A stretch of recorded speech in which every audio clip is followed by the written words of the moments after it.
Hey everyone, it's Mac Rogers here, following up on my October market update with a closer look at what's happening right here in the East Bay. Before we dive into the local numbers, let's quickly set the stage with what's happening across the country and across California. Nationally, the housing market is slowing just a bit. Pending home sales and existing sales are hovering near last year's levels, but more listings are coming online and homes are taking longer to sell. Prices nationwide are basically flat compared to this time last year. The big story is that buyers are taking their time again. In California, home prices are holding around $899,000 statewide, just slightly above last year. Homes are taking about a month to sell and sellers are still getting close to list price, about 98% on average. Inventory has picked up across much of the state, giving buyers a little more breathing room, especially compared to last fall. Now let's bring it home to the East Bay. Buyers took a bit more time and there were more sales transactions. The average home was on the market for 32 days, so somewhat like the same nationwide. More time led to more choices for buyers as the number of homes on the market was way up compared with 2023 and 2024. Sales prices for the region actually rebounded slightly last month after a 3-month slide, and they were up compared with last September. Okay, let's get local. Starting with the 880 corridor, homes for sale were up in more than half of the communities,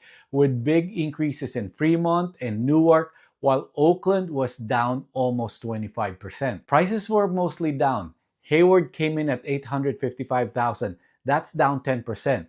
Sales were mixed with increases in Alameda, Castro Valley, Newark, and San Lorenzo. Over in West Contra Costa, we saw more homes on the market almost everywhere. Pinole, San Pablo both more than doubled their inventory.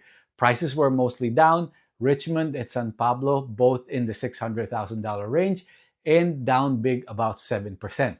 Sales were mostly up, with Pinole up nearly 90%. In Central Contra Costa County, more homes were sold across the board. Concord at 129 and Walnut Creek at 79.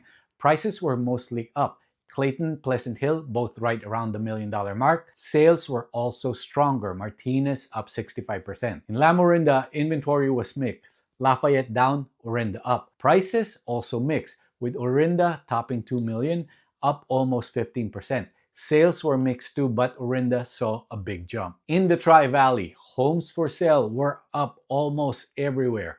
Dublin at 55, nearly double last year's number. Prices were mostly down.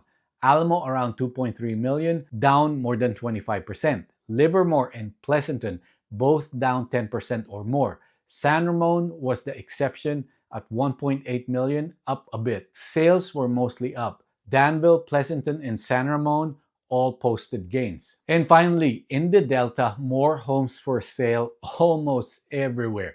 Big increases in Discovery Bay and Oakley. Prices were mostly down. Brentwood and Discovery Bay both around $770,000, down almost 10%. Sales were mostly flat or down, with Pittsburgh showing 32 sales, down more than 25%. Overall, there were over 100 more pending sales this September compared with last year, signaling a busier fall ahead. So what does this all mean? I've been saying this. Buyers have more options. Homes are sitting a little longer, and while prices have softened in some neighborhoods, the East Bay overall remains steady. So if you're waiting, stop. If you're planning to buy or sell this fall, strategy matters. Pricing, presentation, and timing are everything. Hey, I'm Mac Rogers. I keep tabs on the Bay Area real estate market and neighborhood trends so you don't have to. Thanks for watching.